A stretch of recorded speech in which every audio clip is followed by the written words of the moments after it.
জানি না, তার বাপ মায়ের পরিচয় জানি না, বংশ পরিচয় জানি না, তাদের সঙ্গে কখনো দেখা সাক্ষাৎ হলো না, আলাপ আলোচনা হলো না, কথাবার্তা হলো না।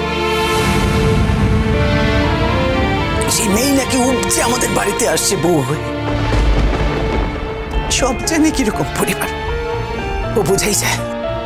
বিনা, কদিনের জন্য ওরা আসছে, তুমি যদি প্রথম থেকে এরকম মুখ করো, এরকম ব্যবহার করো, তাহলে যে আয়ুষ কষ্ট পাবে। পাক সে কষ্ট। আমাকে যখন অত বড় দাগা দিয়েছিল তার মনে ছিল না? আমি শুধু ভাবি কি জানো, এই দেশে কি আর মেয়ে ছিল না? আমরা কি একটা ভালো মেয়ে দেখে তার বিয়ে দিতে পারতাম না? আমরা কি কখনো চেয়েছি যে আমার ছেলের এভাবে বিয়ে হোক? চাইনি তো। আরে দূর, আমার ছোট ছেলেটার আমি নিজে হাতে বিয়ে দিতে পারলাম না, আর এখন নাকি সে তার বউ বাচ্চা নিয়েও চলে আসছে।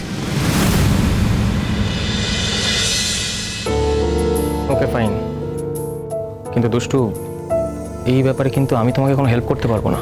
আমি কি কোনো হেল্প চেয়েছি? বাস মনে হলো যে তোমার সঙ্গে কথা বললে হয়তো মনটা ভালো লাগবে, তাই চলে এলাম। আচ্ছা ঠিক আছে, এসো, বসো বসো বসো, আগে বসো, এসো।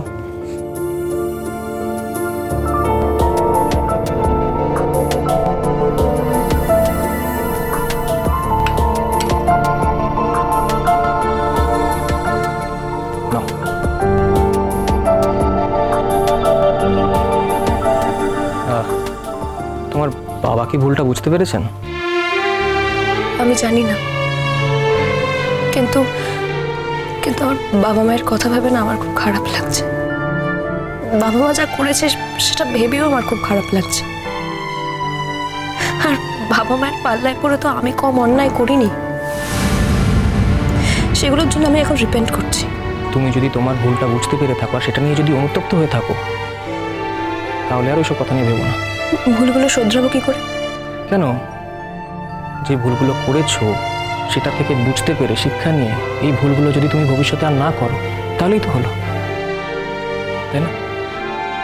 আচ্ছা, তুমি কি কিছু করো? এই তো সবে বিএ ফাইনাল এক্সামটা দিলাম, আর কি বা কাজ করতে পারবো আমি? অনেক সময় আছে তোমার কাছে, তুমি তো এই টাইমটাকে ইউটিলাইজ করতে পারো। কত কিছু শেখবার আছে বলো তো। আমি মনে হয় বেকারই তোমার সময় নষ্ট করছি। আমি আসছি। কিচ্ছু বেকার নয়, দাঁড়াও। মানে তোমার তো আমার মুখ দেখলে অস্বস্তি হয়। আচ্ছা, আর আমার মুখ দেখলে তোমার কি হয়? আমার মুখ দেখলে তোমার আমাকে কি করে বিব্রত করা যায়, কি করে ব্যতিব্যস্ত করা যায়, কি করে হয়রান করা যায়, এসব তোমার মনের মধ্যে আসে না, তাই না? একসময় এরকম করতে ইচ্ছে হতো, আর এখন ইচ্ছে করে না। ধরে নাও তাই। সত্যি? মন থেকে বলছো? হ্যাঁ সত্যি। কিন্তু আমাদের মধ্যে যে একটা মিষ্টি সম্পর্ক তৈরি হয়েছিল, তার কি হবে? কেন পুরনো কথা বলে আমাকে লজ্জা দিচ্ছ? লজ্জা দিচ্ছি না দুষ্টু, আমাদের সম্পর্কটাকে আমি এগিয়ে নিয়ে যেতে চাইছি, পিছিয়ে নিয়ে যেতে চাইছি না। তোমার কি মত? তুমিও কি আমার মতোই একটা পাই এগোবে? তোমার মতটা জানাটা কিন্তু আমার পক্ষে খুব জরুরি দুষ্টু, তবেই তো আমি বাড়ি থেকে কথাটা বলতে পারবো। কথা? কি কথা? কথাটা এই যে আমাদের সম্পর্কটাকে পার্মানেন্ট করার জন্য বাড়িতে কথা বলে কিছু আচার অনুষ্ঠান যেগুলো আছে সেগুলো করতে হবে নাকি?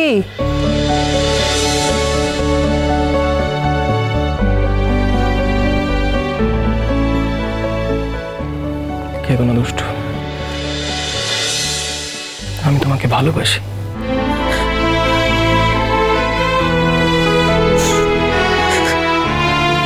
কি হলো? কিছু বলছো না যে? আমিও তো ওকে ভালোবাসি অনির্বাণ।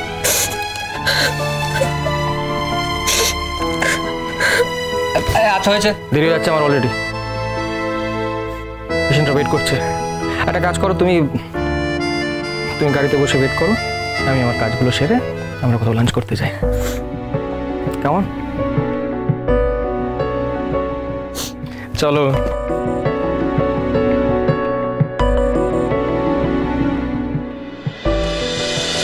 তুমি ভেবো না আমি রোশনাইকে ভালোবেসে এই কথাগুলো বলছি, কারণ আমি তোমায় ভালোবাসি। আজও এত কিছুর পরেও আমি জানি শারীরিকভাবে হয়তো আমি তোমাকে নিজের কাছে আটকে রেখেছি ঠিকই, কিন্তু মানসিকভাবে আমি কখনো আটকে রাখতে পারবো না। তোমার মন এখনো রোশনাইয়ের কাছেই আছে,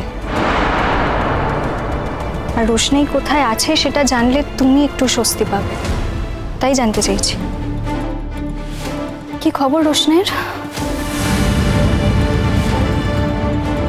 জানো আরণ্যক, ডক্টর বলেছেন যে এই সময় নাকি মেয়েদের খুব হাসি খুশি থাকতে হয়, তাহলে বাচ্চার মন ভালো থাকে, বাচ্চা সুস্থ হয়। আমি চেষ্টাও করছি, কিন্তু তোমাদের বাড়িতে এত সমস্যা, মানে আমি জানি সেগুলো হয়তো ডিরেক্টলি আমার উপর এসে পড়ছে না, কিন্তু তোমার মনের অশান্তিটা তো ডিরেক্টলি আমার উপর এসে পড়ছে আরণ্যক। তুমি ভালো না থাকলে আমি কি করে ভালো থাকি বলো তো? চেষ্টা করছি ভালো থাকার গরিমা, আমি তো চেষ্টা করছি। চেষ্টা করলেই কি আর সবকিছু পারা যায় আরণ্যক? আমি জানি রোশনাইয়ের মিসিং হয়ে যাওয়াটা তোমার জীবনের খুব বড় একটা ধাক্কা, আর তুমি যতই চেষ্টা করো না কেন এই বিষয়টা তোমাকে কখনোই স্থির থাকতে দেবে না। আমি বুঝি, আমি ওর ওয়াইফ, আমি জানি রোশনাই তোমার ভালোবাসা, আর আমি জাস্ট কর্তব্য। তুমি ভালো মানুষ বলে না আমাকে ছেড়ে চলে যেতে পারোনি। গরিমা প্লিজ এসব। দেখো আরণ্যক, আমি এটা জানি যে রোশনাইকে খুঁজে না পাওয়া গেলে তুমি কোনো দিনও শান্তি পাবে না, কিন্তু একবার ভেবে দেখো তো যে তোমার হাতে তো কিছু নেই, তোমার পক্ষে কি ওকে খুঁজে পাওয়াটা সম্ভব?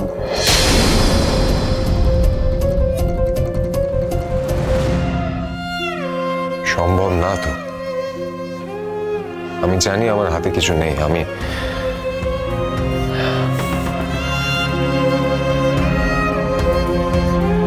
এখন রোশনাইকে আমি ঈশ্বরের হাতে ছেড়ে দিয়েছি। উনি যদি রোশনাইকে বাঁচিয়ে রাখতে পারবেন তাহলে পারবেন, তা না হলে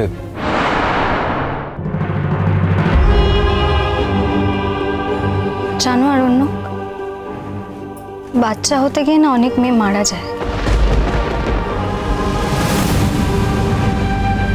আগে আরো বেশি হতো, কিন্তু এখনো যে হয় না এমনটা নয়। তুমি আমাকে ঠিক কার হাতে ছেড়ে দিয়েছো? আমি গরিমা এসব কি বলছো তুমি?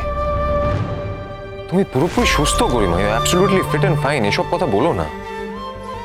সত্যি কি সুস্থ আমি? কই আমার কোনো বান্ধবীর তো প্রেগন্যান্সির সময় এইরকম পেটে ব্যথা হয়নি। তুমি তো দেখলে আমি কতটা কষ্ট পেয়েছি এই কয়েকটা দিন ধরে। ডক্টর আমাকে বলেছেন বেড রেস্টে থাকতে, কিন্তু হ্যাঁ, কিন্তু কি করে থাকবে বলো? তুমি কি বেড রেস্টে আছো? এসো বসো, আস্তে আস্তে। তুমি তো বেড রেস্টেই থাকছো না, যখন তখন উঠে পড়ছো বিছানা থেকে। আমি যদি বেড রেস্টে নাও থাকি সেটা দেখার জন্য কি কেউ আছে? কেউ কি আমাকে শাসন করে বলছে যে গরিমা তুমি বিছানা থেকে উঠো না? কেউ কি আমার মাথার পাশে বসে 2 মিনিট আমার সাথে কথা বলছে একটু? আর যদি বসেও থাকে সে তো অন্য কারোর কথা ভাবে, আমার কথা তো ভাবে না। কেউই খেয়াল রাখে না আমার এখানে। কতক্ষণই আমি ওই বিছানাটায় শুয়ে থাকতে পারি বলো তো একা একা?